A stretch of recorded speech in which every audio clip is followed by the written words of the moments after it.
It's not a religious thing. They're talking about a soul sickness. Your soul is your thinking and your emotions, your mind, and the emotional state. That's your soul. And my soul was very, very sick, full of fear and terror and negativity. Oh my God. The farthest thing from peace of mind, the farther as you could get from it, pretty much. It was the condition of my soul when I came in here. And I thought about that, okay, soul sickness, all right.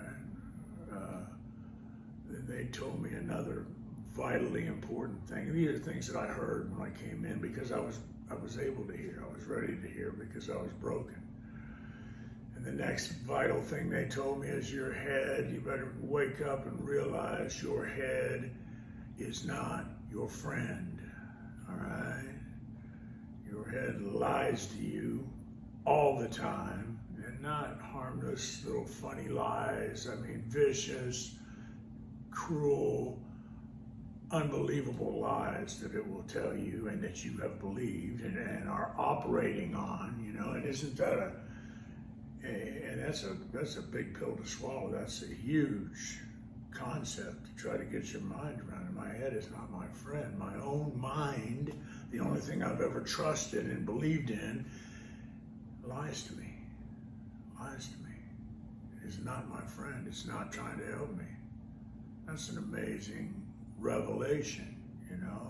One guy talks about in one of the stories in the big book, he said when they presented the program of action to me, meaning the steps, that it was not intellectually hard to swallow, but it meant I would have to throw several lifelong conceptions out the window, which is exactly what it takes to begin to get better, to get over this soul sickness that we all have when we get here. We all have it to some degree all our lives, I suppose. This concept that my head is not my friend, that's one of the concepts that had to go.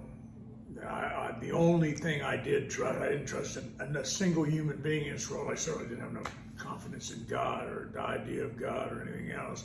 What I did trust was my thinking. You know, I really believed I was smart. We always think we're the smartest people on the planet, don't we? And it never occurred to me until somebody pointed it out, you know, who's been running your life, Rick? Thought about it for a minute. Me, I guess, me. Yeah, that's right, you have. How's that working out for you, champ? It's like,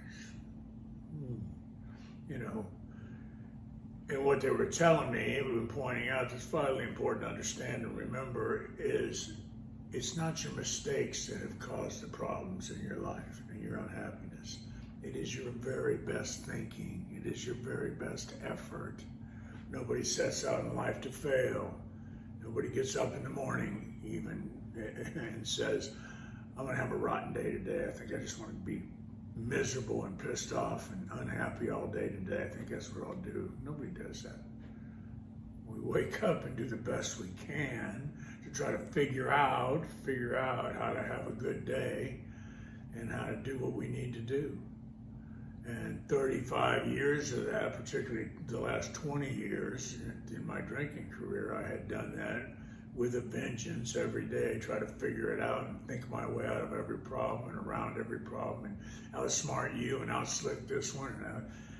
And the end result of that was, I had to admit, bankruptcy. Financial, spiritual, moral, mental, all of my relationships, all my cards were at zero. All my cards were at zero. And that was the result of my best thinking.